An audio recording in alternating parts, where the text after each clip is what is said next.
Okay, within the last hour, this was just tweeted from Adam Schefter. It's not like a breaking news, but I think it's a really interesting thing to start this recap here of week 3. During the Super Bowl era, 255 teams have started 0-3. 6 of them have gone on to make the playoffs. So of the 0-3 teams, 255 teams started 0-3. Only 6 went on to make the playoffs. The last team to do 0-3 into the playoffs was the 2018 Texans, that Deshaun Watson team, in which I think then they ended up losing to the Chiefs in that crazy game where they were up 20-0 in that like first quarter of that playoff game in Kansas City. The Kansas City went on to win that game en route to that AFC Championship loss to the Patriots, I believe, unless that was also maybe that was the first Chiefs Super Bowl run. Either of those. But regardless, we have 3 0-3 teams here now, Dan. And that's crazy. If you are staring down the barrel of a 6 out of 255 team percentage, I don't know the percentage on that. It's got to be less than 1%. You are you're in some real trouble. And two of those 3 are quarterbacked by guys with giant contracts and big expectations. We've been saying this for years now, Dan. The AFC, you're going to not only have guys miss the playoffs who are well compensated, big contract, guys who are thought of as like franchise quarterbacks. You're going to have guys, it looks like now, with maybe below 500 records with big contracts and Super Bowl expectations. When you sign that big contract, your team has Super Bowl expectations, and there are some frustrated fan bases here as we are closing the day on Tuesday after week 3. It is crazy. I mean, you just said it right there. I mean, your odds drop drastically. We've got anecdotes of instances where that's occurred, and that's it. So it's clear that, if you put yourself in a hole early in a season, even though people say championships aren't won in September, that's true. But sometimes they can be lost in September. And if you put yourself in this deep of a hole, only the strongest of teams can rebound from that. So it's fascinating. And this week 3 in particular, really kind of started. I mean, we've talked, a month into the season usually is when we start getting into those narratives being formed. This may have come maybe a week early because we're already starting to see some clear patterns forming on a lot of these teams. So let's dive in. Our week 3 recap here on the Football Lab.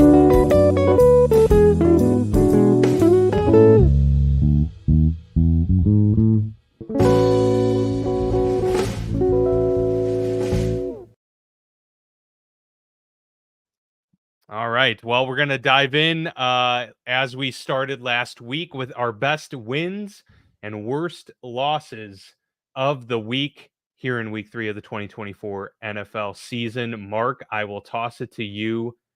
Best win of this week. This was, to me, the hardest one to figure out because there were some massive, massive wins. I think season-saving wins for a couple teams we'll get into during the recap. And I think in particular, though, I have to focus on a team that just purely dominated in a fashion we just did not expect at all. And I still don't know how to put my finger on this team, and that's the Minnesota Vikings beating the San Francisco 49ers. I think it's the obvious win of the week. I wouldn't be shocked if you went a different direction, but I think it's the obvious one. And I think, to me, the biggest thing to take away from it was that Brock Purdy actually played well, right? And it was still like a not even close. And so when you're looking at the Niners, you're saying to yourself, like, what's going on? Obviously, we know Christian McCaffrey's in Germany. That's not a good thing. It's never a good thing when a star player goes to Germany. To look experimental doctors in European medicine. Obviously, no Kittle, no Debo. Ayuk has just been a non-factor this year. And, as great as he was with what's his name, Juwan Jennings, and Juwan Jennings had a really nice game. Yeah, it just was. It was the first time I felt to myself, "Whoa, the Niners lost a game, and it wasn't Brock Purdy's like fault, right? Like the defense wasn't there. They weren't getting stops. Special teams really screwed them in this game as well. The miss kicks, obviously a drop pass, and you could argue they win that game.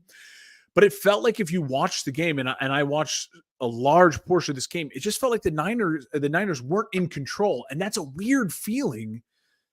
Sorry, am I saying that? I'm saying the Niners. The Minnesota, yeah. I screwed up. I was starting with my. I'm all screwed up here. I was just gonna let you go there. I'm combining two games.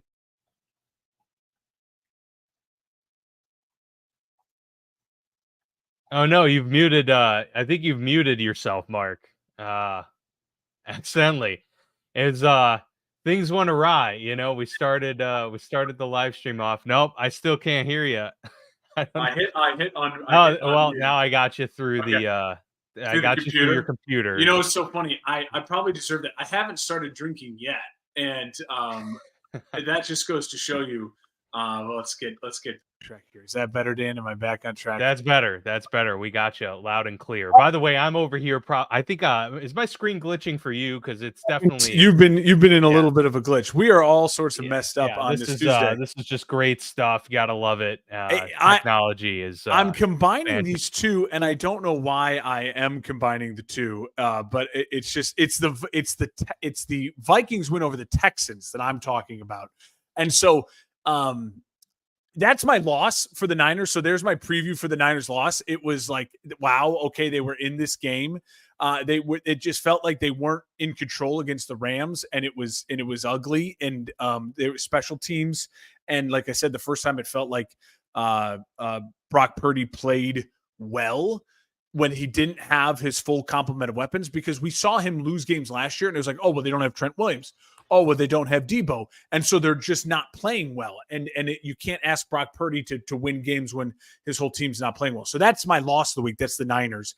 And I'll quickly say, you know, they got to turn it around over this next 3-game stretch. They have the Pats, the Cardinals, and Seattle. Credit to the Rams for digging deep and winning that game. I don't know what the Rams still look like long term. Again, I think we both kind of said last week, they've got to get to Thanksgiving around 500.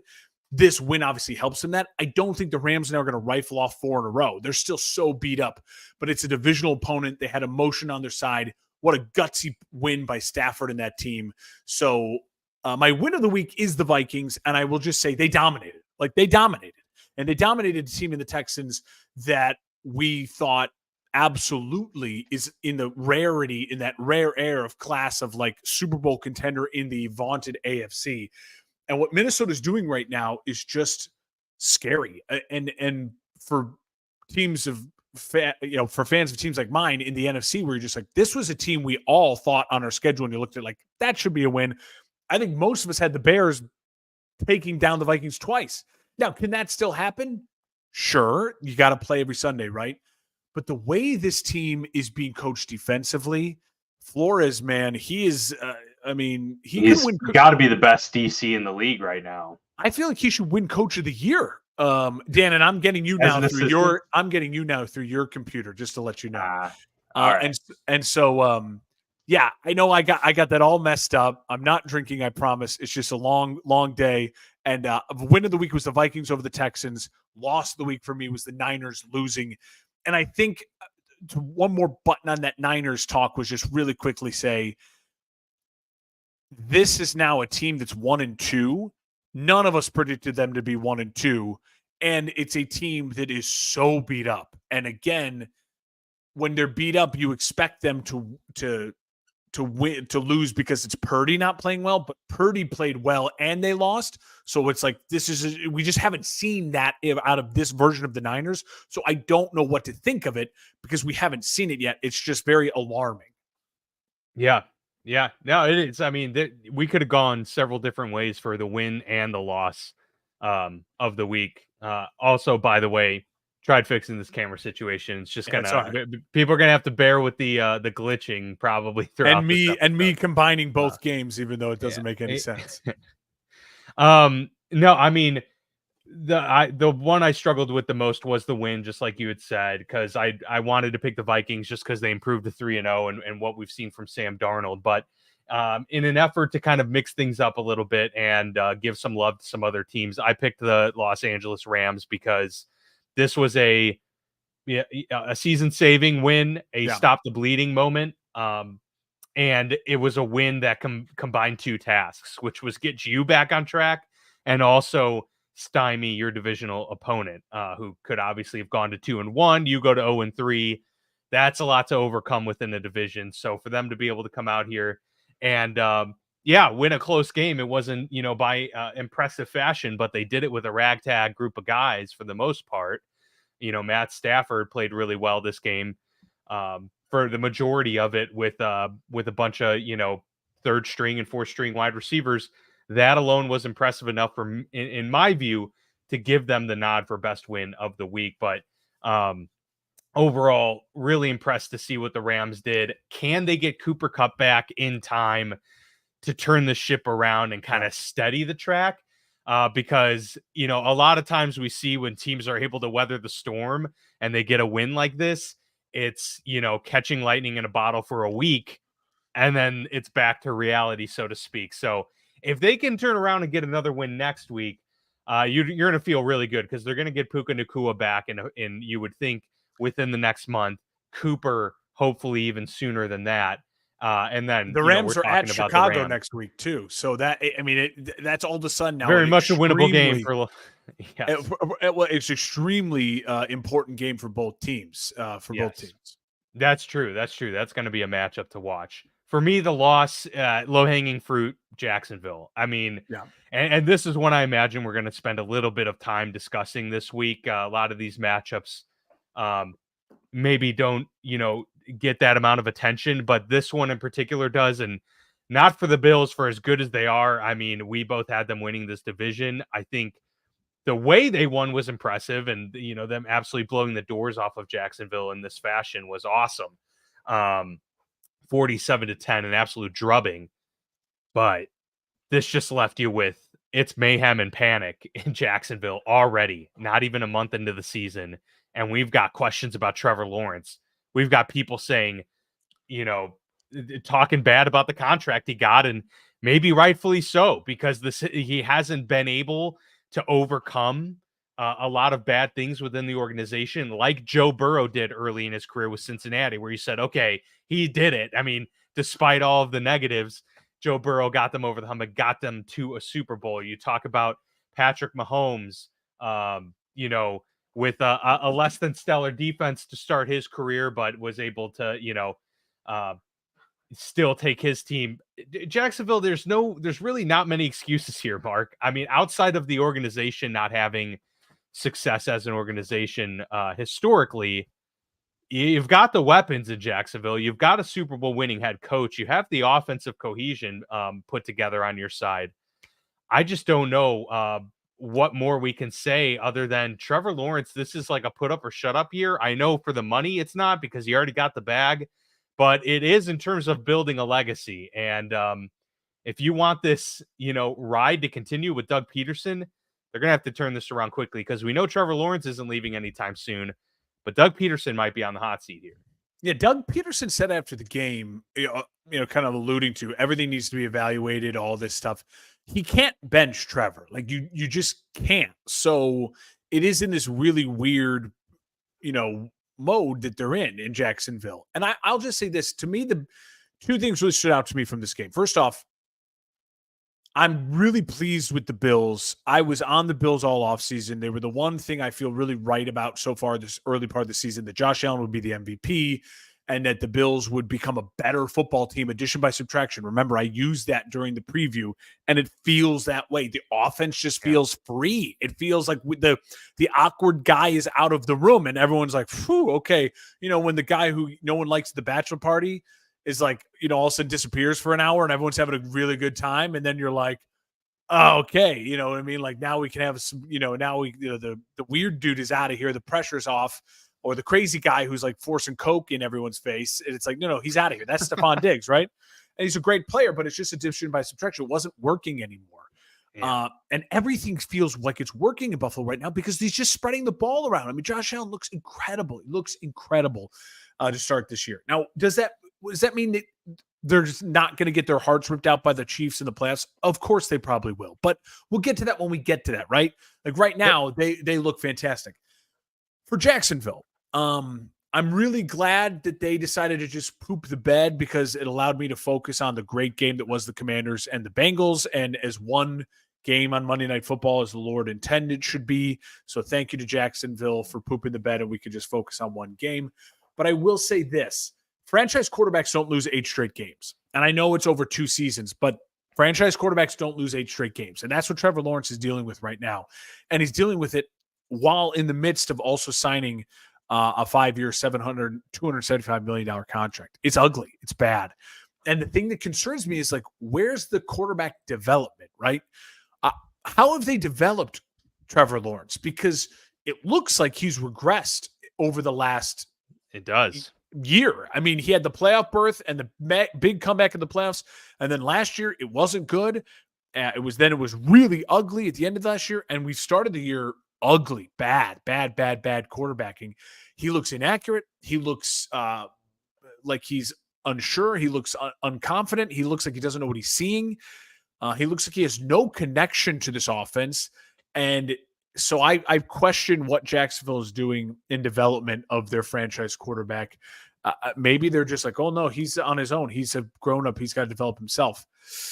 Listen, even the great ones, Tom Brady got hard coaching late in his career because he wanted hard coaching. Maybe Trevor Lawrence isn't asking for it. Maybe Trevor Lawrence behind the scenes, he's like a basket case or there's something going on that we don't know about because right now it just feels like there's got to be something else because it doesn't make sense. It doesn't make sense how a guy this big, this strong, this talented is just this bad at this stage of his career.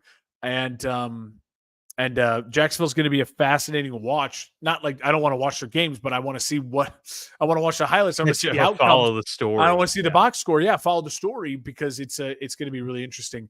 If they fire Doug Peterson, where does that leave them middle season? I don't know what the rest of that staff is like. I don't know where they go from there. It certainly feel like the Trevor Lawrence reclamation project would still be an attractive job somewhat, right? But sure. It's crazy that a team that I picked to win the division, I'm talking about firing the coach after 3 weeks. I did not see that coming at all. Yeah. Yeah. It's I had them as the I believe the 8th seed, just missing the playoffs, but still it's not even looking right now like they're just hoping to get to 7 wins at this point. Totally. And start to see some positive signs. It is perplexing. It's the most confusing storyline, quarterback, situation that I can remember in quite some time. A lot of things are explainable, and this just is not. Right like the Deshaun Watson fall from grace. It's like, well, he had a year and a half off from football, and he's got all this controversy surrounding his personal life.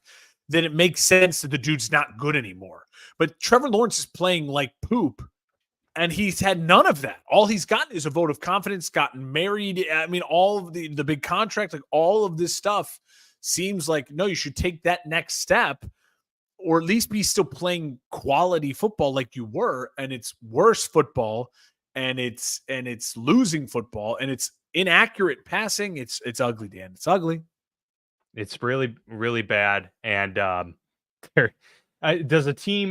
is there a team that needs a win more in the NFL next week than the Jacksonville Jaguars? I mean, Cincy is right there with them. Yeah, right there with them. But it doesn't feel as dire in Cincy because their quarterback's still playing really good football. So probably I would stick with the Jags needing to win the most over Cincy, but it's really close.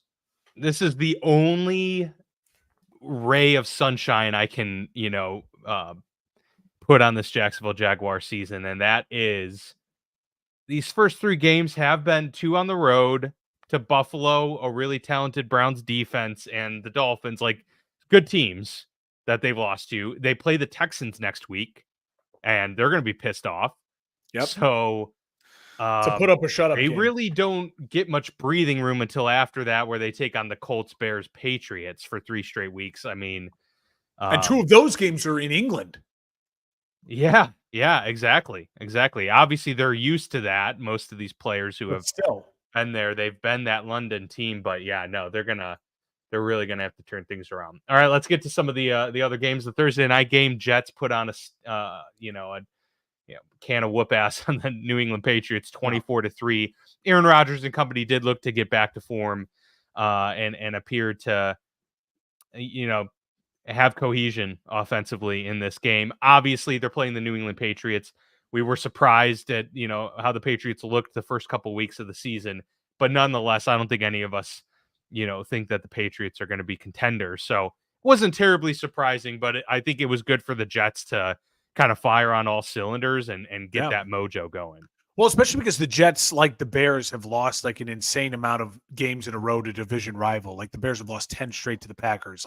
I think that was a stat for the Jets too. They had lost, like, they hadn't beat the Patriots, at home or something like that in almost a decade. It's like crazy. So it just goes to show you, eventually players can overcome that kind of narrative, right? And that big little brother in the division.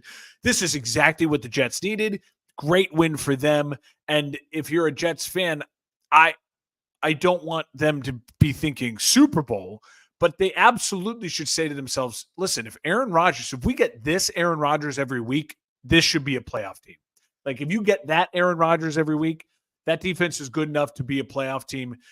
Him and Garrett Wilson have been a really fun connection so far to start the year. It's fun watching them work together. How about Allen Lazard? Yeah. Oh God, jeez. When Aaron has a star receiver, he's like a happy, kid who just gets a new toy. It's just how he was for all those years with Devontae Adams and Jordy Nelson, Greg Jennings. The list goes on for Aaron Rodgers when he's got a number one guy, and he's got a real great number one guy in Garrett Wilson. And for the Patriots, tough loss. But now the Patriots starting to kind of round into the form we thought they would be. Of like, this is a team that's not ready to win a bunch of games right now. But that's okay. Yeah, fair enough. Did you see that stat? The touchdown to Garrett Wilson was Rodgers' first ever touchdown pass to a first round pick. Yes, it's crazy. I mean, that's the Packers. That's the Packers. The Packers. Yeah. But again, you can argue, look how good the Packers have been over the last 20 years. They draft offensive and defensive lines. They build from the inside out. And they, like your Steelers, like a Baltimore Ravens, they are a team that just does not have losing seasons. And it just goes to show you there's a lot of consistency that can be gained from just building your team from the inside out, and also hopefully having a really great quarterback. Yeah, and obviously they've done that in spades. All right, the Giants get a win over the Cleveland Browns, who fall to 1-2 on the season. Obviously the Giants in need of a win. They were 0-2 coming into this game. It was a very good win. Strong performance from Devin Singletary, and Daniel Jones looked, pretty solid in this game against the talented Cleveland Browns defense. I'm not pushing the panic button on Cleveland, but nothing's looking good right now. And it's still, they've beaten the Jags. Yeah, exactly. Yeah. And we can see how impressive that is right now. 15 points against the New York Giants, just not good enough. It's not good enough. It's not good enough. Listen, they are a team that has, again, no identity. Now, you can argue they're missing their key player, Chubb, right? They're missing the thing that they want to run their offense through. Chubb should hopefully be back by week 5. That's kind of the goal, right? IR first 4 games, and he should be ready to go. So I'm going to give Cleveland, again, another cushion. It's not season over. But let's be honest, we've called it for a long time here now. Deshaun Watson's not good, so it's a struggle. I mean, he had a great throw to Amari Cooper, great catch. But the story of this game to me was more, I forgot Brian Daboll lost weight. He looks good.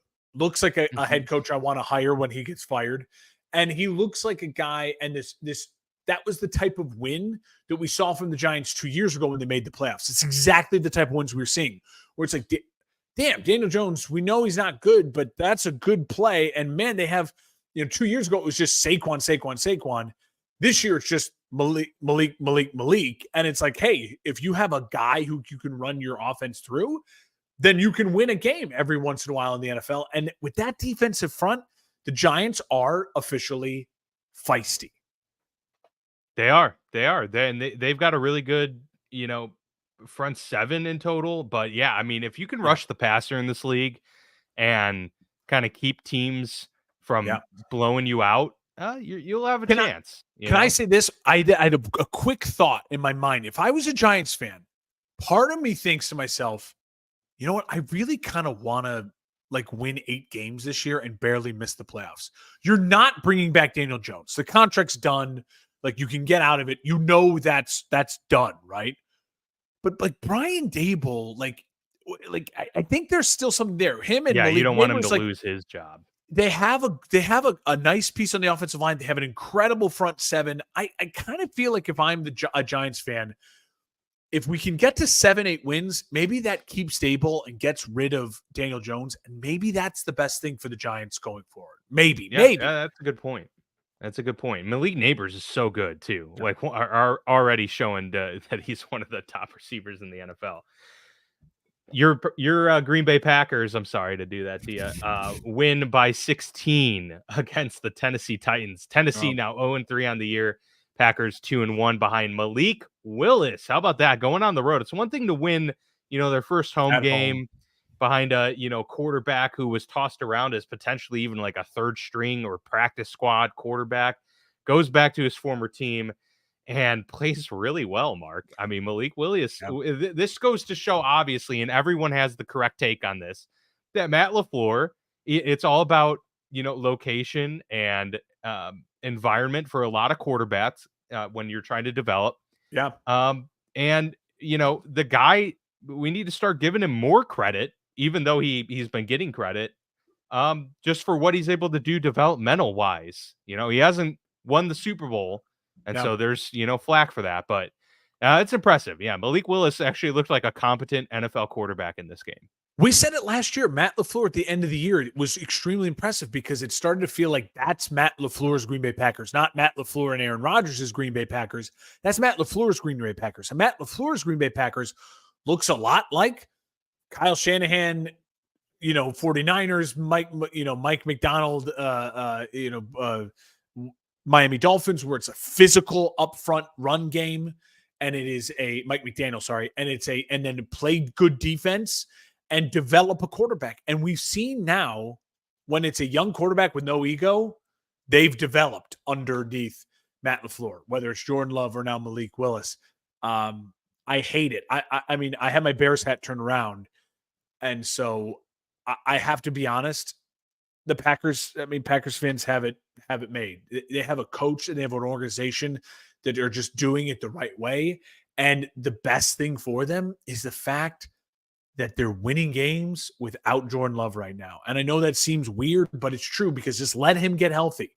They're more than treading water. Yeah. They're above 500 and won 2 games with a guy who's was thrown in the trash as of a month ago. And as for the Titans goes, I'll say this.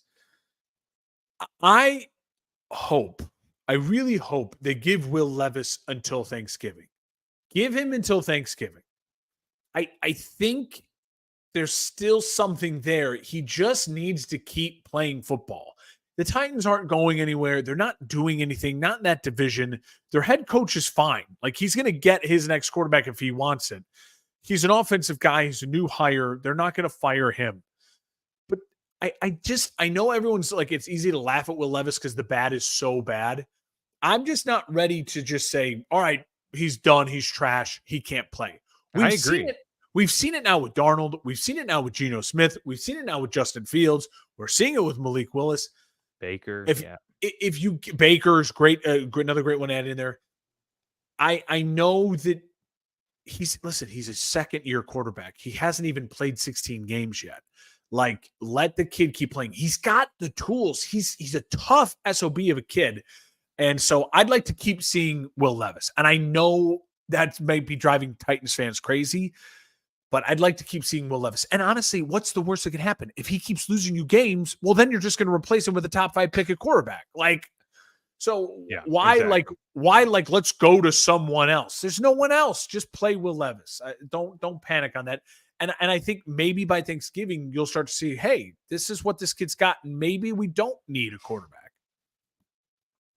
The Colts defeated your Chicago Bears 21-16 Yeah. in a game where rookie they did. Caleb Williams threw 52 passes, 363 yeah. yards. He looked good, definitely down the stretch there. But again, we've talked about this, Mark, and there are rare players, and maybe Caleb Williams is one of those players. But there are rare players where you can just say, let's throw it 52 times. I mean, we don't even want Josh Allen throwing it 52 times in a game. No. It's just never good. And so obviously they needed to, at a certain point, just go to the pass and try and get something going. And obviously, I think overall Caleb delivered in many respects. Rome Odunze, kind of his coming out party here in week 3. But I mean, man, again, this team's just scoring 16 points. What's going on? Your thoughts on Chicago and because Anthony Richardson didn't look good. Like the defense seemed to hold this team intact. It just wasn't enough. My initial thought, and I've said this to a lot of people, and it's just my gut reaction was 1 step forward, 2 steps back, right? Like this is what I expected to see kind of from Caleb from day one, right? And so that's good that we're getting it now in game 3. Like the dude can play.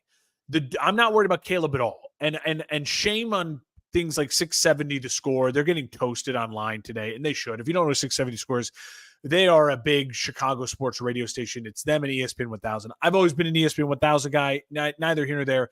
They should be getting roasted today. One of their shows tweeted hey, we're on in 10 minutes. Our lead topic is, did the Bears screw up and should they have taken Jayden Daniels? That's so flippin' stupid. I mean, it's just so stupid. We're 3 games in. Jayden Daniels looked great. Congrats to Jayden Daniels. Jayden Daniels has a guy calling his plays who knows exactly what to do with Jayden Daniels in Cliff Kingsbury. One of the things I've consumed, the Bengals defense is terrible. One of the things I consumed a ton over the last 24 hours is a lot of my ESPN 1000 Chicago media and Barstool guys who I trust in Chicago media. And one of the things I keep going back to is they had Clint Kubiak and Cliff Kingsbury and Shane Waldron all in the building to interview for the offensive coordinator job. And Ryan Poles and Matt Eberflus interviewed all 3. They chose Shane Waldron. They chose Shane Waldron knowing that Shane Waldron never's developed a run game in his life. He's of the Shanahan tree, and he's the only one of the Shanahan tree who's never developed a run game. In Seattle, Brock Hurd, who does Seattle radio, former NFL quarterback, he said, and they dug these old interviews up when the Bears first hired Shane Waldron, good luck, you're not going to have a run game. And it's so it's deep down in my young quarterback needs. I knew this going in, and I think what's so frustrating is that I could be content with Shane Waldron through 3 games if the run game sucked, but the passing concepts and the passing game was brilliant, right? But everything he does right now looks like throwing darts at a dartboard. Every play, there's no identity. There's 0 identity with the Chicago Bears offense. And what kills me is I still think this is a Bears team that I'm excited to watch next week. I'm not dreading to watch them. I'm excited to watch Caleb Williams. I'm excited to watch the growth. Rome Odunze, that dude looked like he could become a number 1 receiver. And DJ Moore needs to get his head out of his fucking ass. Listen, dude, you got paid the money. What more do you want? I know maybe you deep down you want to be the number 1. You want to be the Hall of Fame wide receiver. What did I miss? He's just pouting. 2 weeks ago in the loss, he was very, very pouty on national TV. He went up and said something to Tyson Bagent on the sideline. Now, he apologized for it, and but even then, the body language on the sideline is not good. Dude. Well, something to Tyson, you should get in there? The lip readers said, and I watched the clip, and it's so, but the lip reading says, I need you out there, bro. Something like that. And listen, my thing is this, is just DJ Moore is an incredible player, and I love DJ Moore, and I want him to be a Chicago Bear for the rest of his career, and I want him and Rome Odunze to be the guys that Caleb Williams has. for the rest of their careers. Like, this is exciting. Get on board with it. I know he's frustrated. Last year, DJ Moore came to Chicago and he was the only guy, and Justin Fields fed him. And he had an insane season. It was a great season. It was the best season of DJ Moore's career. And I know right now his stats are down and he's not getting the looks. Well, no one's getting looks. Look at what they brought in DeAndre Swift and Gerald Everett, and they are doing shit. They're doing nothing. And those were names we were talking and excited about. So as of right now, the whole offense is frustrated. And I think that starts and ends with Shane Waldron, because he was given the keys to this offense to build an offense and to run an offense. And this offense has no identity. That's frustrating. It's really frustrating. What's also really frustrating is that Ryan Poles looked at this offensive line and thought, this is the right offensive line for what Shane Waldron wants to run.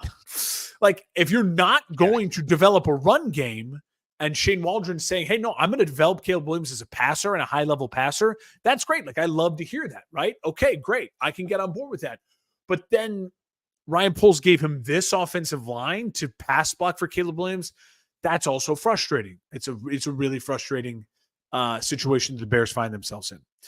I will say this, though.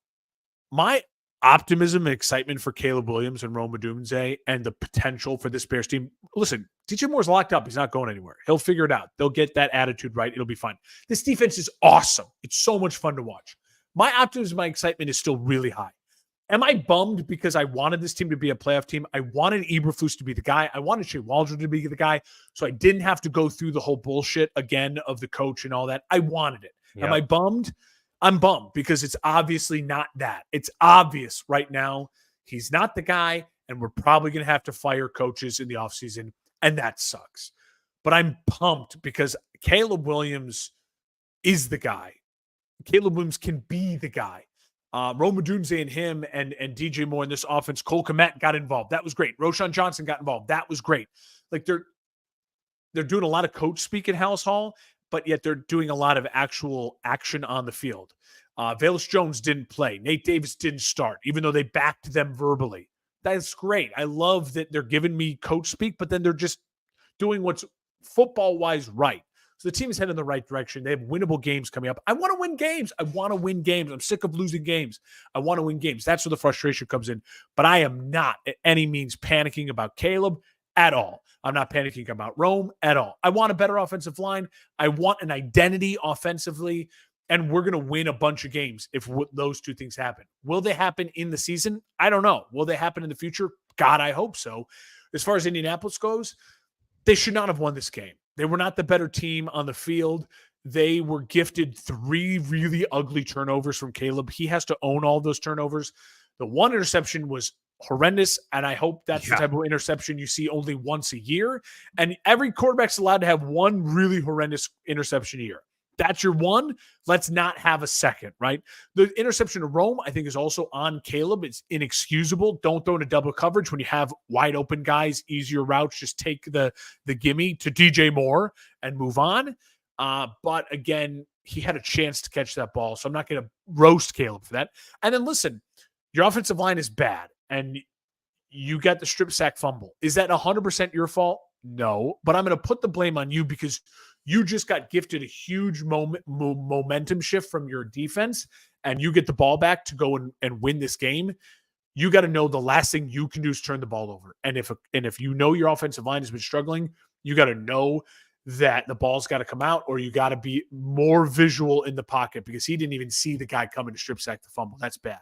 Yeah. But so the Colts, they won a game they should not have won. And that's great for them. That's huge for them. Good for them. It gives their season a little bit of hope. This Colts team has some bona fide players and people can make some big plays, and they're going to be a tough out for a lot of teams because Anthony Richardson can just make big plays. He's got to make them more consistently because he can't right now, and he's turning the ball over at an alarming rate. He's got to stop that. Those are my. I know it's long-winded. I know it's a lot of word vomit. I want our viewers to know I'm leaving this positive. I'm positive on Caleb. I want to win. I want to win games. I want to win games. Please win games. I love winning games. And I don't like. I already got Tyler and other people messaging like, what are we thinking for the next head coach? I'm not going there. I don't want to go there. I know we probably will go there. So let's go there when we go there. Right now, let's just talk about the Yeah. games. They're not going to fire Eberflus during the season. The Bears don't do that. They don't do that. As an organization, they don't do that. So I'm not going to do that. Yeah, no, I think that's perfectly fair, and I think that it's the right take. It's way too early for people to be completely hitting the panic button here on People saying the Caleb Caleb threw for Williams 360 something yards and he had a Hail Mary. He still would have had over 300 yards. Like, and yes, he threw the ball 52 times. That's too many times. But again, Bears quarterbacks don't throw for 360 yards. They don't do it. Yes, it hasn't been done since Brian Hoyer. Like, they don't do it. They don't do it. So the fact that it happened, that's a step in the right direction. Especially after how bad it was week 1 and 2. We had 90 something yards and then 107. Like, let's go. Let's go. Let's be excited. Absolutely. All right, we had the Vikings go to 3-0 with a 34-7 win over the Texans. We mentioned it at the top. I just want to pose this quick question to you. If Sam Darnold balls out, is this a situation where you're riding with him next year and JJ McCarthy is trade bait potentially? I think to me, my immediate thought is if Sam Darnold gets them to the playoffs and wins a playoff game, then you start the season with Sam Darnold as your starter next year. And you do what great teams do, like the Green Bay Packers did, and you say, hey, we have a rookie quarterback we're really excited about. He's basically a rookie because he didn't play it all this year, and just like, we're going to let him sit. We're going to get him healthy, and we are really thrilled to have a playoff winning quarterback in our building. If Sam Darnold flames out and they miss the playoffs or they make the playoffs and he's not great, then you say, hey, it's an open competition. We're bringing Sam back. It's an open competition, and you go from there, right? Like, I think that's pretty easy for Vikings fans to swallow right now. Can I just quickly say for the Texans I'm not worried about the Texans. Brian Flores is a stud, and this game was on the road, and that place is extremely hard to play. It is loud. It is crazy, and they have a ton of momentum. They ran into a buzzsaw. I'm not panicking on the Texans. I'll panic if they lose ugly again next week to the Jags. Right now, let it go. Bad game. Burn the footage. It's a good Texans team. They're going to be okay. Agreed. The Eagles barely survived, but they do beat the Saints, who were riding high after the first couple of weeks of the season. 15-12, kind of an ugly game here. Overall, I thought it was a huge win for the Eagles. I mean, they were actually kind of in contention for win of the week for me, just because, it didn't look pretty, but they just needed a win, and the Saints were playing really good football. The Eagles defense looked legit in this game, and Jalen Hurts played some really sound football. So overall, I was impressed with what the Eagles were able to do. And, I don't think the Saints are all of a sudden completely irrelevant the rest of the way. But I do think we're starting to come back a little bit to reality with New Orleans in terms of their ceiling for this season. I totally agree. I think Vic Fangio's defense for the Eagles finally kind of came into like, oh, this is what we get from a Vic Fangio defense, right? As opposed to everyone calling for his head after all the prevent stuff at the end of last week. Listen, the Eagles did a great thing. They had a loss on Monday Night Football that could have what we saw with other teams this year combined into 2 losses, right? Like the Rams lose late in overtime, and then they lose the next week, get beat by the Cardinals because they're still just reeling from that loss week 1. The Eagles avoided that. The Eagles dominated this game. They just barely won because their head coach is really dumb and doesn't take points and just doesn't kick field goals and say, hey, let's just take points and points are an exciting thing and not go for it until we have to. The Eagles, I don't know if I'll fully trust them because of their head coach during the season, but this was an impressive win. As far as the Saints go, I think we all knew this would come back down to earth. The Saints are going to be a really fascinating watch next week because it's like, okay, we've seen the highest of highs. Now we've seen what we kind of expected from the Saints. So where are you? Are you now this Saints team, or are you somewhere back closer to the Saints team we saw weeks 1 and 2? I think they're kind of somewhere in between right now, right? And I think probably for Saints and Saints Nation and Saints fans, it was good to lose a game like this. And it kind of say, hey, we're not going to just score 35 points a game all season long. This is going to be a battle, but I think the NFC South is a really fun division right now. Yeah, it's going to be a dogfight. Yeah, because of that Saints loss. If they had won, it makes it a little more like maybe the Saints will run away from this. Now we get a dogfight.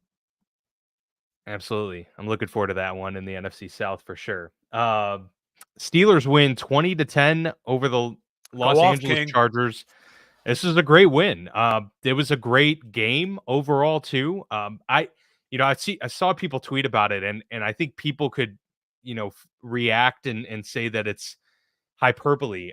I truly did feel the same as what I've seen out there, in that this was the most satisfying and enjoyable watch of a Steelers game that I can recall, maybe since back in like 2020. Wow. Maybe 2021. There were a couple games in there, but the last Steelers is always kind of a nail biting. That's just what it's been for the last, seemingly like 7 years. But this was enjoyable because, okay, they started off with 3 straight 3-and-outs, I believe. So that part was frustrating. But after that, the offense got on a roll. It never felt like, despite Justin Herbert playing well in this game, it never felt like you were truly threatened by the Chargers because of how good the Steelers defense is. And then once we got into the second half and things started to open up even more for Justin Fields, and the fact that they were throwing to the middle of the field, go figure. It was great to see a double-digit victory. I don't care about the naysayers who are going to say Justin Herbert got hurt in this game and Joe Alt got hurt in this game. Steelers are playing without their first-round right tackle, who now unfortunately is going to be lost for the season. Yeah, so that really sucks. But they were also playing, without their starting left guard and their backup left guard in this game. So look, I mean, everybody's injured. We're also playing with the backup quarterback. So look, I mean, this is the nature of the NFL. I'm going to take this win. I'm going to enjoy it as a Steelers fan, because you just don't get too many enjoyable wins. Like, even amid some of the wins, you're not feeling very good. This one left me feeling good. It did. I know that 20 points isn't a lot, but the Chargers defense is legit. It's a really good defense. Oh, yeah. And Justin Fields, the read option touchdown, we got to see a little bit of that. But other than that, he was passing the ball well in this game from the pocket. 70+% completion percentage during the game. Yeah, he's got 73% completion percentage for the season right now, which is just super impressive and kind of bucking the trend of what we knew Justin Fields to be, which was a 55% completion percentage guy and a reckless quarterback at that. In this Arthur Smith system, this is what I was saying preseason. I thought it was tailor-made for Justin Fields, and it fits Russell Wilson very well too. But it's just minimizing the risk while still taking calculated shots and opening things up for your quarterback to make plays when necessary. And we're seeing Justin Fields do that. This was the first time since the acquisition where I've started to think in the back of my head, do they potentially have a guy that they can build, this team on? I'm still obviously tempering that, and I'm cautiously optimistic about that. But I do feel like we're starting to see some things here that maybe this system is just perfect for Justin Fields, and the stability around the run game and everything is able to bring the best out in him. At this point, there's absolutely no way that they can go back to Russell Wilson unless they have multiple losses in a row where Justin Fields is looking really bad. Agreed. Even if they lose this week against the Colts, you still got to ride it out with Justin another week after that. If it gets to be 2 in a row and it's looking bad, then you can go to Russell Wilson. And honestly, it's a perfect setup situation now, because you can go to Russell Wilson and still go back to Justin Fields without it feeling like it's all crazy, because Russell Wilson was the starter coming in. And because of this injury, it's kind of opened things up for a win-win in many respects. I'm just glad Justin's taken the reins and has looked good in these first few weeks. All while the Steelers defense looks like, forget top 5, like the best defense in the NFL right now. Yeah, I would agree. I mean, you nailed it. And Justin, I'm so happy for him. I'm so happy for his play. I'm pumped to watch the highlights. I'm pumped to watch, and on Red Zone. And can I just say, like, kudos to you for saying that, because to your point about some of the radio hosts in 670 Sport, a lot of people voicing about how, I can't believe, look, that looks like getting rid of Justin wasn't the right move. Look, it still wasn't a fit anyway. It was the right move. And Caleb Williams is 3 games into his professional career. Let's pump the brakes. You still have the Justin Fields dilemma. We don't anymore. What do you do with him? Do you pay him? Is he good enough to pay? Like it's the dilemma, right? So it was the absolute right move. And I'm still thrilled for Justin. And I said it all year. I said it all offseason. Justin Fields is better than Russell Wilson. He should be the starting quarterback for Pittsburgh. And we're on the same page now. I'll say this, though. Can I quickly say this about the Chargers? Yeah. Was it smart to play Justin Herbert in this game? I know Probably it's like not. If you're healthy to go, you go, and that's Jim Harbaugh. But against that defense and in a game that, let's be honest, didn't matter as much as next week for the Chargers matters when you're playing the Kansas City Chiefs. Like, it's ugly. I mean, his ankle did not look good. It looked swollen through his sock, and the tape, it looked bad. And I know they said Jim Harbaugh said, he's a guy you got to reel back. Well, I mean, maybe this was a learning moment for Jim Harbaugh about his quarterback too. And it's because Justin, I mean, I will say he was playing pretty well. I mean, they only scored 10 points. Justin, but he plays with reckless abandon. Like, he's just a gamer. He's a dude. I love Justin Herbert. And so he's not going to just take care of himself out there. He's playing. And so, that's Harbaugh for you. It's a tough loss for the Chargers because, again, it feels like it's a compounding loss. Like, it feels like they're screwed for the next week or two now without Herbert as well, as opposed to you just lose one game, but you get Herbert 100% healthy, and then you're able to, keep the season going. Pumped for your Steelers, especially because we know that back half of the season is still coming. And I know Cleveland doesn't look as good as we thought they would, and Cincy doesn't look as good as they thought they would, but better than anyone, divisional games are just brutal in the AFC North. Anyone can win it any given Sunday. So for the Steelers to stack wins like this aids into your prediction as no, they're going to be a 9-10 win team, because it feels like with this defense and this type of quarterback play, that stretch is not going to be an over stretch. It's going to be maybe you lose, half and you win half. And if you can do that, then this is a playoff team. Yeah. Yeah. I mean, I think they're going to be in the hunt at this point, unless something, catastrophic happens injury wise, just based on, as you said, how the rest of these teams are playing. I mean, the Eagles don't look nearly as terrifying of a proposition late in season anymore. And they're a part of that stretch. So yeah, it'll be interesting to see, but it's all about banking wins. I'm fine with taking the wins, even if there are still some issues and you want to see more points. Do it at 3-0 and figure it out over the next, several weeks. And then you're really looking good. If you're out there listening and you're saying, no, it's not about that, blah, blah, blah. If you are banking wins now and you're a Steelers fan like you, and your team ends up, let's say, winning a playoff game and losing the second round, are you going to be like, man, we should have banked those wins early in the year? No, it's the goal is to win football games and have a winning team and have a winning organization. If winning now helps you get to that point later, be pumped about it. Well, yeah, momentum, it's a thing. And we've always seen, Andy Reid is great in September. And we always say, you don't have to be great in September to win. But if you are, that doesn't hurt. That certainly helps you. Exactly. All right, let's rifle through some of these games. The Broncos at the Buccaneers, 26-7 win for Denver. Nice win for them as they get their first of the year on the road here. Bucs fall to 2-1 after looking really strong the first couple weeks of the season. My main takeaways here: I am not overreacting to the Broncos winning by almost 20 points. I still think they're a pretty poor group overall. I would agree. And I'm not overreacting to the Buccaneers losing. I think they're going to be a middle of the road team, which is kind of what I thought they'd be. 9-8, 10-7. I still feel that way, and I still feel like the Broncos aren't going to be very good come season's end. I think the stat is Sean Payton versus Todd Bowles. He's 8-2 or something like that. It's crazy. Oh, wow. Look it up. It's one of those where it's we should have known this going in, knowing that Sean Payton just owns Todd Bowles. And he does. Todd Bowles led defenses, not just Todd Bowles as a head coach, but Todd Bowles led defenses.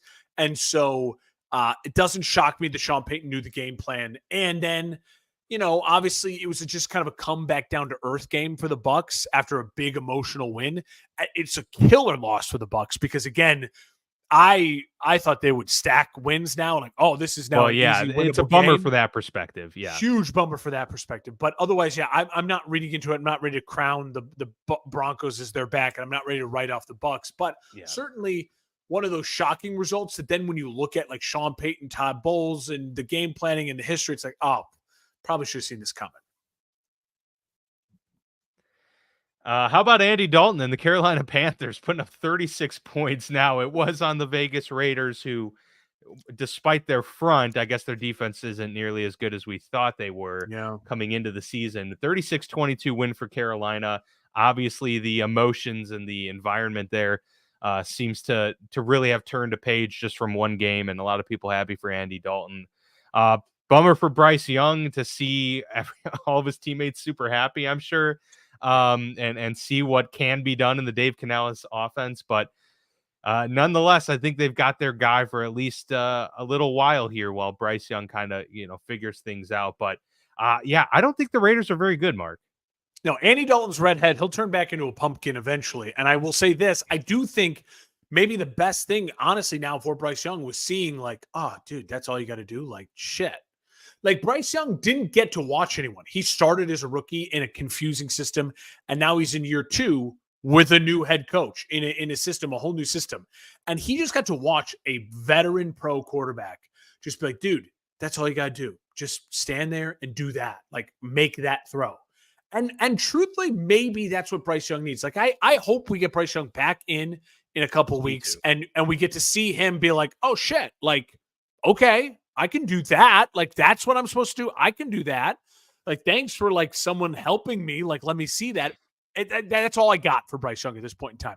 Otherwise, it's great for Dave Canales and for Panthers fans. Just be like, we're not crazy.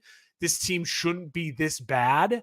And I also think if you're a Panthers fan this morning, you're saying to yourself, yeah, we're moving on. Like it's not going to be the guy, even if Bryce Young comes back and plays well. I want Bryce Young to come back and just play decent so he has a future in the NFL, like being a backup to Patrick Mahomes or something like that, whatever it is. But I'm happy for Panthers fan they get to like see it happen. On the flip side, for the Raiders, why did they bench Gardner Minshew? I did not watch this game, but I watched the whole like giant highlight package. I think they just felt that it was his fault. Like he was not his fault. And I hope I almost saw it as like an effort to like keep him out of like they felt like the game was out of hand. Maybe, but like I hope there's no quarterback controversy in Raiders and we're not dealing with that crap because he's better than Aiden O'Connell. And this Raiders team should not just already decide, let's go into the tank. They're better than that. I agree.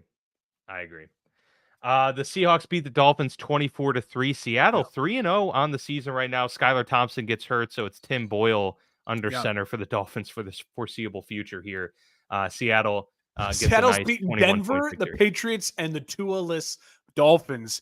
You can only play who's in front of you, but good on them. Again, stacking wins. They're going to play the division. They have the Niners coming on up here.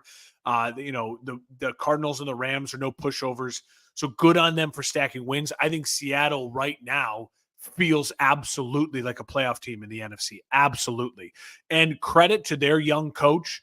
That defense is playing really good football. And offensively, it's like they haven't missed a beat, which concerns me because I got the guy who was just their offensive genius the last 2 years in making Geno Smith who he is. So that's scary for me, but great for them. As far as the Miami Dolphins go, to me, the season's over. Like, it just feels that way. It feels dead. And if I was Miami, I know Tua's on IR. So what? You have 3 more weeks to get him back. Like, why are you not getting Bryce Young? Why are you not getting Russell Wilson? Why are you not trying to salvage this thing? You have Mike McDaniel and an offense with Tyreek Hill and Jalen Waddle that's like plug and play Brock Purdy, right? Like, go get someone. What are we doing with Tim Boyle and Skylar Thompson? That was so stupid of them. So stupid for them to put themselves in this spot. I would be pissed if I'm a Dolphins fan. You go get me someone and you plug and play like Kevin O'Connell did, like we've seen the great coaches, offensive coaches do. Be aggressive. Don't let the season slip away. Absolutely. Yeah, no, I mean, it can happen in a flash, right? And so you gotta address these things now and try and turn the page as quickly as possible. A sense of urgency is needed. The Ravens win 28-25 and stop their bleeding in the early going here in the season. They get their first win of the year. Meanwhile, the Cowboys fall to 1-2. Very close game here, 28-25. Wow. was the final there in the end, of course. Yes, but it didn't really feel that way for the majority of it this felt game. that. Listen, Yeah. the Ravens scored 28 points with 11 minutes to go left in the third quarter. Shame on the Ravens for not scoring more. They got a Justin Tucker problem. That's something we need to start keeping an eye It's on. crazy. I don't know what's going on, man. It's Also, the Bears have a problem. Their kicker is elite from under 50, but now it's like you're expected to make over 50, and he can't make over 50. So the Bears just need to say, if we're not within 50, we're going for it. Like, that's just what you need to do. And listen, the Ravens right now might need to do the same with Justin Tucker just to get his confidence going again, which is crazy because we're talking about one of the top 5 kickers in NFL history. But I don't give any credit to the Cowboys. I mean, I'll give them this. You didn't quit. Like, you didn't quit. But the Ravens packed it in. Like, they packed it in. They had this game. So, and then at the end, what did Lamar do? He did the place he needed to do to make sure that the Ravens still won the game. I love the Ravens win. For the Cowboys, they have some real issues defensively. And offensively, it is their defense is not nearly as dominant as we were expecting. And listen, they lost their coordinator. He's now the head coach in Washington. And I think Mike Zimmer's just not been the same. And you could just see everything just looks off. I mean, Jared Jones admitted on Dallas radio this morning, you can blame me. That's wild. And so things feel very off in Dallas. And for Baltimore, it feels like I've said, I'm not panicking on Baltimore at all. Great win from them. And this feels like a team that is built for January football. Yeah, no, very true. Derrick Henry is an absolute stud. Defensively, Baltimore needs to tighten it up. Like, they need to get back into it. And they lost their defense corner, obviously, too. But I think that will happen. I think it will happen throughout the season. Yeah, and I also don't think that they're gonna be faced with these types of game scripts moving forward. I think they're going to be able to absolutely control time of possession for the vast majority of games, like moving forward, to where, they're going to, because this is what we talked about. Like, is it becoming an issue where they just give games away in the fourth quarter because the other team just holds the ball for mentally 14 of the 15 minutes?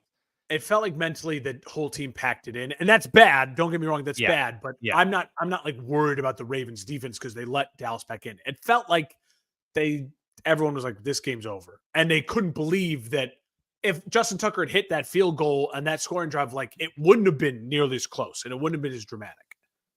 Right. We already talked about the Rams beating the 49ers 27-24. Let's talk about the Lions beating the Cardinals 20-13. Close game here. It's obviously a big win for the Lions, who, it was kind of close there for a minute. Kind of thought maybe the Cardinals are going to come back or win this thing. It was 20-13 in the first half, and then Cardinals just managed a field goal. So you'd like to see the Lions be able to kind of, get that final kill shot in the second half, but nonetheless, they still came out with the win. But it felt like a Lions game from last year where it's like, wait, we're just bigger and stronger. Let's just run the ball. And I love that because, again, Jared Goff went from throwing it like 56 times last week and the interceptions to just David Montgomery, Jahmyr Gibbs.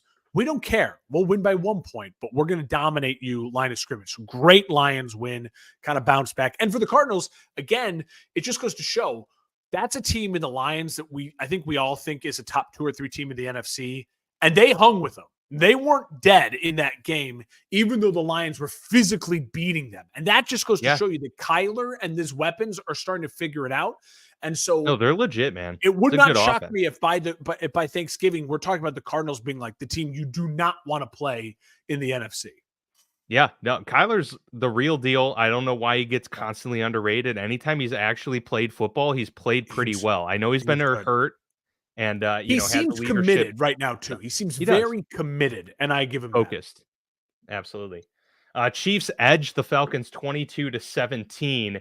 A big 4th down stop on Bijan Robinson late in this game. There's going to be people complaining about the refs, and the refs weren't great. But look, it went both ways, and at the end of the day, the Chiefs are 3-0, and the Falcons are 1-2. Not necessarily the start I was expecting for Atlanta. Nick Wright said something great today on Colin Cowherd. And Nick Wright, if you don't know him, he's on Fox Sports, and he is the Chiefs person in media, right? Like he's the Chiefs guy. And I think it makes so much sense. He's like, people still play the Chiefs like they have to throw the whole kitchen sink and they have to be aggressive because Patrick Mahomes can score 50 at any time. Patrick Mahomes and this Chiefs offense, since they got rid of Tyreek Hill, they won 2 Super Bowls, but they're also a different football team. They are not, this is not Patrick Mahomes threw 50 touchdowns 4 years ago. Like he's not that guy anymore. And I think that's a weird thing, right? Because he's still the best quarterback, but it just also goes to show why he's the best quarterback. Because he knows he doesn't have to be the 50 touchdown guy. Like, oh no, we're a physical run team now. And I just got to manage the football and be accurate. And so what he was making is that the Falcons and the Ravens and these teams, they come out and they're like, Lamar Jackson's going to carry the ball 20 times. Like, and it's like, oh, okay, well, we're winning this game now because you're off your game plan, because you're thinking you have to do something that you really don't have to do. Just play us like a football team that you're game planning for. That's not the 2-time defending champions with the best quarterback. And I think if you look at the Chiefs like that, and I think that's why the Chargers have great success against them, is because they just physically on the defensive side, they don't panic, right?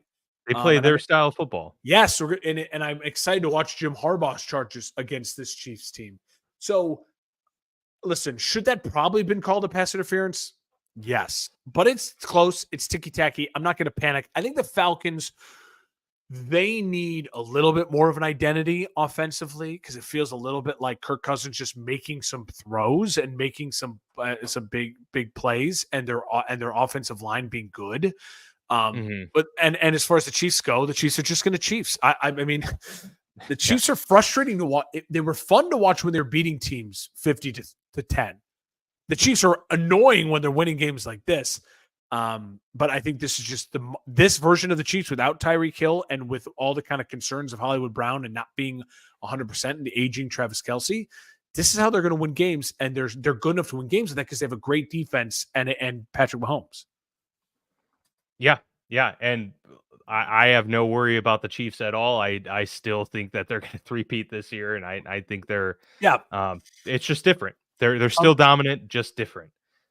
Bills win 47-10. We discussed that in the loss of the week for the Jacksonville Jaguars there.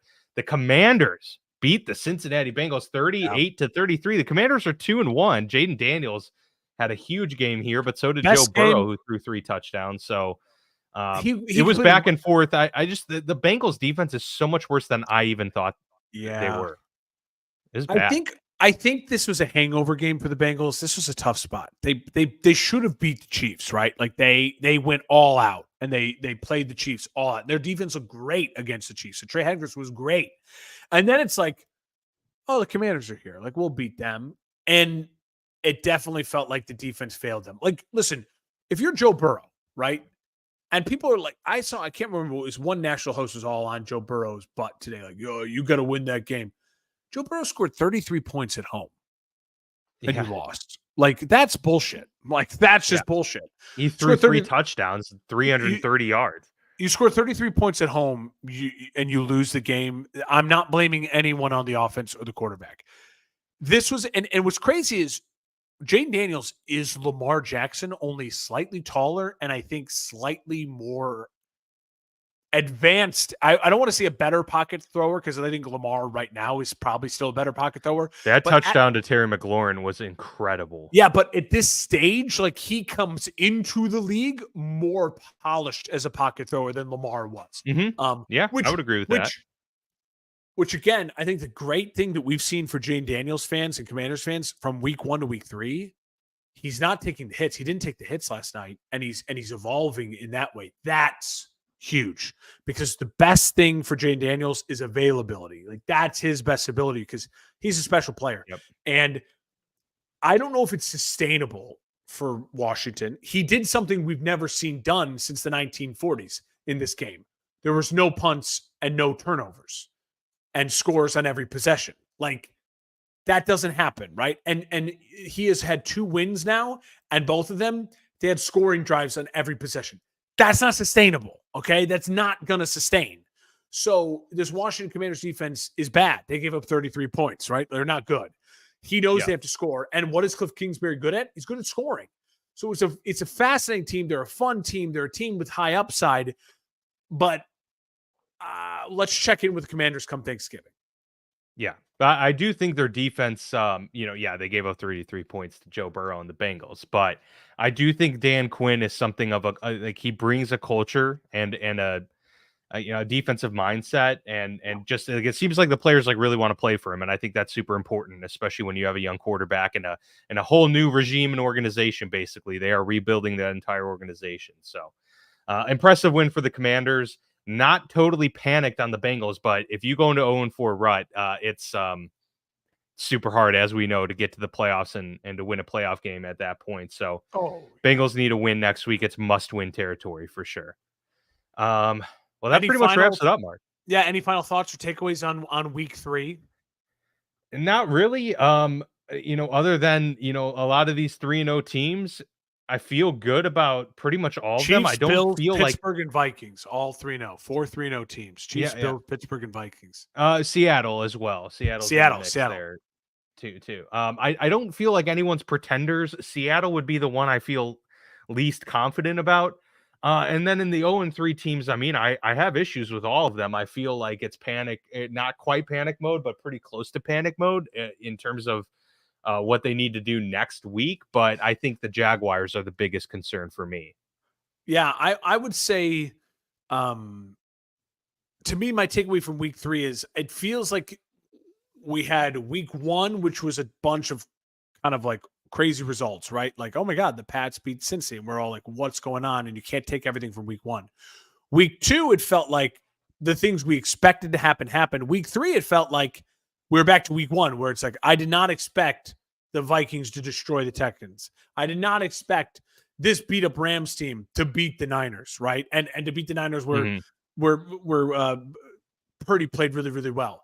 I did not expect for the Jags, and when they're desperate, to look that ugly, right? I expect that to be a close game, and maybe they lose, but hey, you're feeling good about it. Close game, you're heading the right direction. So I think week 4 will be the kind of like settling down period as well. It's a week-to-week league in the NFL. Anyone can beat anyone on any given Sunday. We've already seen that through 3 weeks. And I think that's what makes this game so special. I really think week 3 is why we love football, right? Like the Bears were better than the Colts, and they lost. The Chargers fans get to sit there and go, why are playing our quarterback? Like there's all this, there's so much fun stuff to react to. And that's what makes the NFL so special and so awesome. So this is one of those, like you put a star by it weeks. When we look at the playoffs, we're going to be like, Jess, look what happened in week 3. That's wild. Yeah. Just see where the state of the league was 3 weeks into the season and where we end up. Yeah, it's always a trip. That's for sure. All right. Appreciate you all staying with us here on the Football Lounge with Mark and Dan, part of the For Frequency's Sake podcast network.